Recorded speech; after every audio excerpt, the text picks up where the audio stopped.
everyone, and welcome to the channel. My name is Kareth, and I'm so glad you stopped by. I love to create delicious recipes for meals in jars, and a lot of them are based on my mom's recipes from when I was growing up.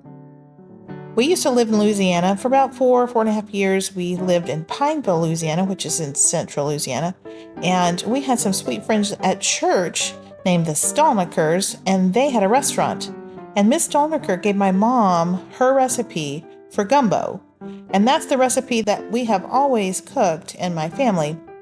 And this recipe is based on that one. So I've got the Holy Trinity in there, the onions, green bell peppers, and celery, as well as the pope, which is garlic, and then some delicious seasonings that will make your gumbo nice and spicy. I will link those seasonings down below because I have a couple that I really like. But this is super spicy and super tasty. I think you're gonna love it because this recipe is amazing. We're gonna start with a quart-sized jar because this is gonna give you 4 generous servings of gumbo. And into the bottom of the jar is gonna go an entire cup of celery. Now I like to crush this a little bit so you get some varied sizes in there. And then you need a cup of any kind of our freeze-dried chicken, half a cup of our chopped onions, there goes that garlic, and then some green bell peppers. Now I do like to snap those into pieces to just get more in the jar. Give your jar a shake, settle those ingredients. You're gonna need an entire tablespoon of both Worcestershire sauce powder and chicken bouillon. And I really like that Worcestershire sauce powder that I get on Amazon. I'll link that below. And here is our Cajun seasoning. So I'm going to use some Trinity Shake, the Cajun Two-Step because it's so good, and then some Tony's. And then I've got some freeze-dried thyme. Now this salt and pepper I'm going to say is optional. I love it, but if you're a little salt sensitive, you can just add salt and pepper to taste later. You'll need a couple of bay leaves. And into a little snack baggie, you'll need to put 1/3 cup of flour because we need to cook that roux before we add the rest of the gumbo ingredients. So you need to keep that flour separate and in a baggie at the top of your jar. So here's our jar of gumbo. Now there's only so much room in a quart jar. So I'm gonna add some extra protein, some leftovers from my fridge at the end of cooking, but I like a lot of meat in my gumbo. Now you can always store an extra jar of chicken if you want to add more freeze-dried meat. And whenever you're ready to prepare this gumbo, you'll need to get out a large, heavy-bottomed pot or like a Dutch oven, and you're going to need to put 1/3 cup of oil into the bottom of it. So it's a 1-to-1 ratio, 1/3 cup of oil and 1/3 cup of flour. And that is going to make our roux, which is the base for this gumbo. So you'll go ahead and give this a whisk. You'll want to combine that flour and get it on medium heat, but not higher than that because the roux will tend to burn on you. And that's the worst. If you ruin the roux, you have to start all over and that would be sad. So don't do that. Leave it at a medium. Go ahead and add some hot water to your jar and start refreshing those ingredients. You can add some water, use a spoon, stir it down and add more. Go ahead and add as much water as you possibly can fit into that jar, and then you can just set that to the side and let it refresh. It needs to refresh for probably 15 minutes, which is perfect because you've got to make your roux. Once it starts to bubble on you, you're going to need to set your timer for 15 minutes, and you really can't walk away after that point. So go ahead and get about 6 cups of water in a pitcher or something right by your stove and have that ready. Because this process, it takes a while and you have to stand the entire time at your stove, but it's so worth it because the results are amazing. So when it gets to the color of butterscotch, make sure it's at a medium low. And when it gets to the color of dark chocolate, then it's ready. All right, now you can go ahead and open up your jar and add your jar to the pot of roux. Now, be really careful because you're adding something with water into something that is really hot oil. So just stand back. Don't get injured.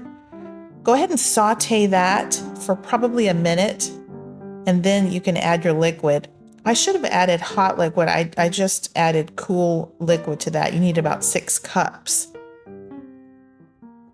Give it a stir. Go ahead and add some Louisiana hot sauce. I had run out of my Louisiana hot sauce and I ended up adding some Cholula, but it works great. It's yummy. You'll want to return your gumbo to a boil, and it's got to simmer for about 15 minutes, maybe 20. And I like to cover this and just let it go. It just needs some time for the vegetables to cook. And you can come along every 5 minutes or so and stir it. And by the way, now's a great time to make your rice. Boy, y'all, it smells so good. It's that really dark brown color.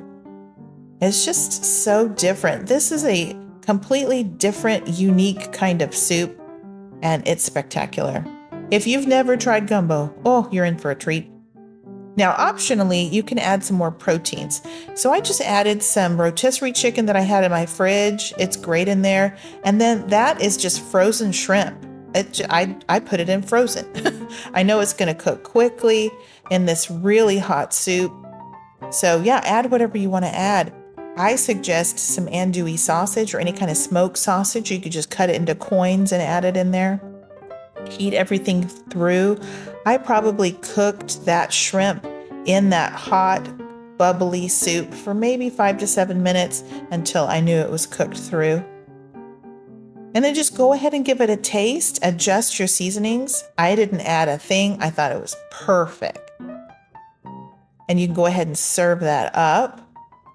Now, I don't know if y'all realize this, but gumbo is the star, okay? Gumbo is supposed to be served with rice as just like a garnish. You know, a little bit of rice on the side. I just used some rice that I already had cooked.